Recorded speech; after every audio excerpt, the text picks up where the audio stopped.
but I think also he's a warrior of the cause of truth. He was not only there researching the archives on these issues that today are so important to resolve, but doing this in the 1970s, 80s, but he was also there to look at the intent and the psychological state of terrorists, of the ATAA and the JCAG terrorist groups. And he was an expert witness at the trials in France, particularly of the Orly trial, where Armenian terrorists, I believe, ATAA, set off a bomb and killed dozens of people at the airport there. He worked under extremely difficult conditions, which meant no one would know where he was while he was in Paris. They would always have to change his routes so that he wouldn't be followed, to be killed. He had to change vehicles all the time because that was their mode of operation, to explode vehicles. He lost many friends, and but he was so enthusiastic about getting the truth out that was his passion. And on Saturday night, I forgot to mention this program. On Saturday night we had a fundraiser, and we honored Professor Ataov at the fundraiser with a plaque of excellence in humanity. And Professor Ataov made everyone tear. He said, you know, I've gotten knighthood from this country, knighthood from that country, and he said, this is the first time I'm getting recognized by my own people. And then he gave me, but gave the ATAA a very important gift, an Atatürk pendant from his necktie. So, Professor Ataov, words cannot sufficiently explain how much you mean to us. We love you. We are with you all the time. Please educate us, see us, make us see things that we have not been able to see. And may God be with you, and may the forces of the universe be with you. That's a good talker. So,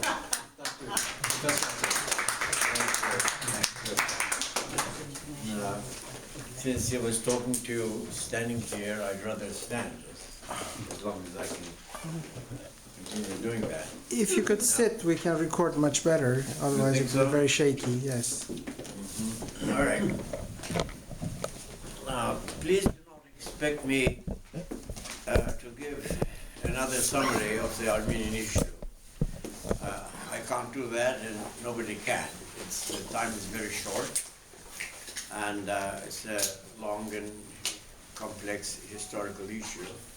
But I'd rather concentrate on the topic of a book of mine that I just finished. And one of the reasons for my coming to this country is to search for a printer willing and able and courageous enough to publish it. I will dwell only on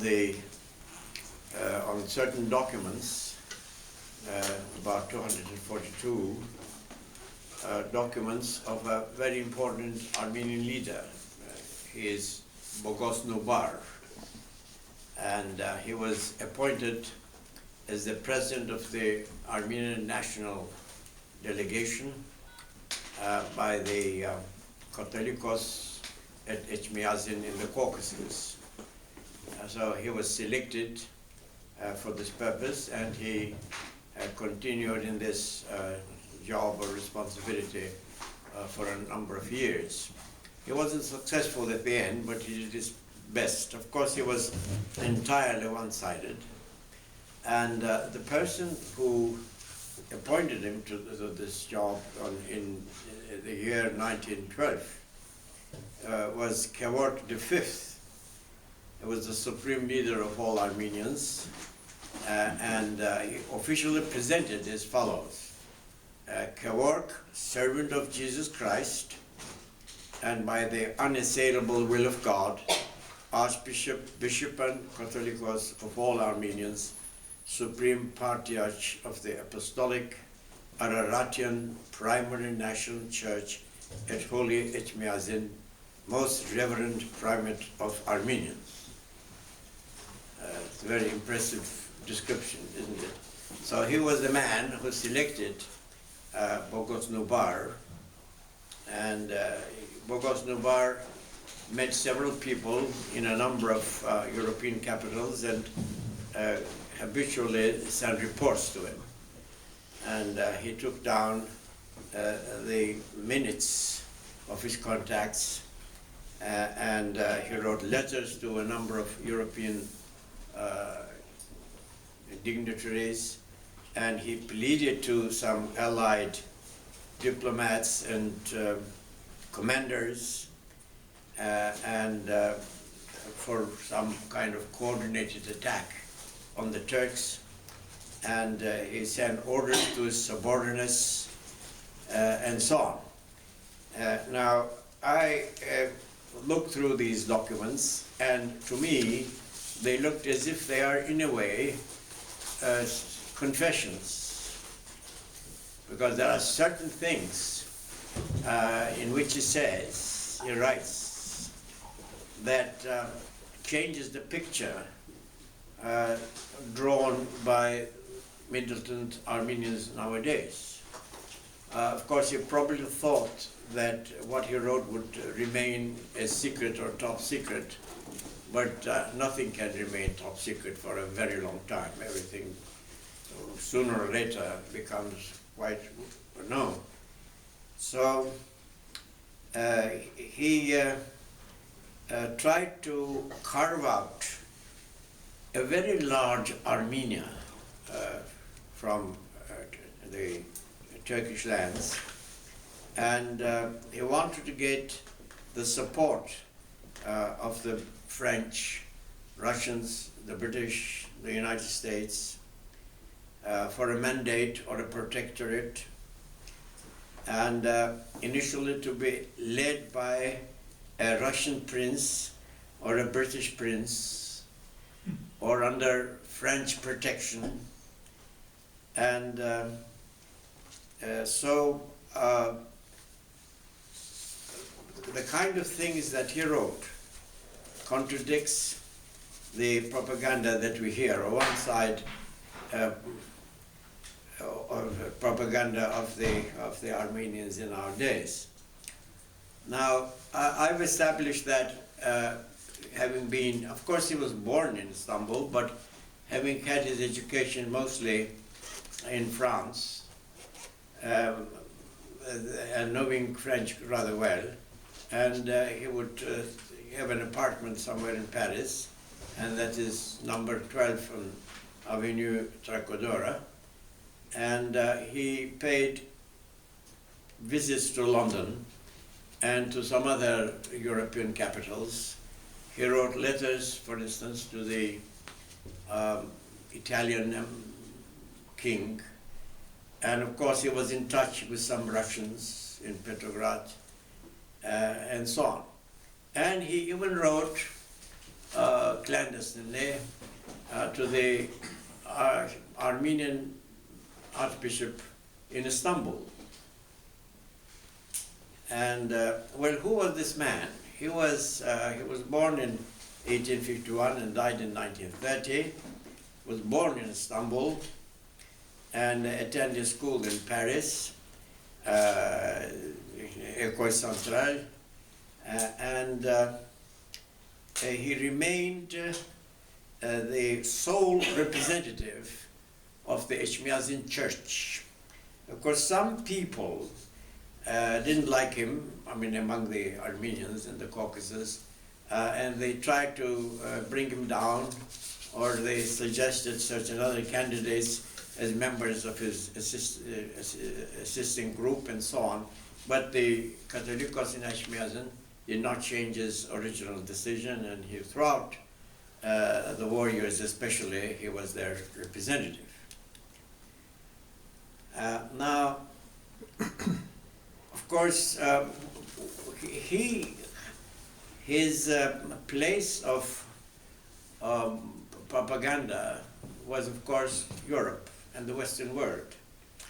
Well, he was in the right place, if you ask me, in those days, because First of all, the Westerners had very little knowledge about the Turks and about Islam and so on. And of course, we can't go into the all the factors that help bring out why this was the case. But perhaps you might have heard about a book by Özlem Kumrular, which is called, in Turkish, Avrupa'da Türk düşmanlığının kökeni, the origins of enmity towards the Turks in Europe. And I met her. She's a very brilliant scholar, and I think this was her PhD dissertation in a Spanish university, because she knows Spanish quite well, and there are references to a number of Spanish sources. Even Cervantes was a prisoner once, you know, and all these things ended up creating the idea of a terrible Turk. And I've just seen your article, chapter 5 in your book, also bears the title Terrible Turk. And of course I read it tonight, and but there were also some other reasons. For instance, well, he went to France, of course, first, and France was the right place for him. The first Crusades started there, and Pope Urban II, for instance, when he made his historic speech at Clermont in France in 1095, the beginning of the first Crusades, when he called on the Christians to wrest away the Christian sort of places in the Near East, thousands listening to him cried out, Deus vult, God wills it. So, he had ostensibly God on his side. But this happened, this call happened in the French territory, and they came and fought mainly the Seljuk Turks, and they established good relations with the Armenians there in Anatolia, and trading agreements were signed between them. Cardinal de Richelieu authorized the Armenians to trade freely anywhere in France. And Armenian studies started in France. A certain review, des études arméniennes, also started in France. And some of the Armenians in Anatolia became Catholics, accepted the teaching of French Catholic missionaries, and they went and stayed in France. They became French citizens. For instance, there's a very popular French singer and artist, Aznavour, and he should be around 85 years old now, and he's quite well known and liked everywhere. And he keeps making a few statements lately, especially about this issue. And one of the things he said was that his mother was a Turkish Armenian, born in Adapazarı. And he said, if my father had not taken the family to France, I would have been born a Turkish Armenian. And now I'm French, and so on. So he's trying to start a new approach of some sort in order to find an eventual solution between the two peoples. And this, I think that it should be followed up, what he wants to say. But in any case, so some Armenians went and stayed in Paris, and there they established churches and chapels and clinics and schools and political parties, the Dashnaks, the Khunchaks, and the Ramgavars, and so on. And they established newspapers, journals, even before the First World War. So when Boghos Nubar and some of the other Armenians went to France, they felt at home in a sense. They were well received because there was a history behind it. There were good and close relations when the Crusaders were fighting against the Turks and the Muslims in the Near East.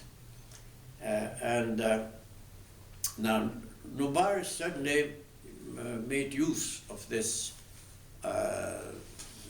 development, and he met Georges Clemenceau, for instance, who's a very well-known French politician, and he's been prime minister and he's been in other positions, and as well as a number of other French diplomats.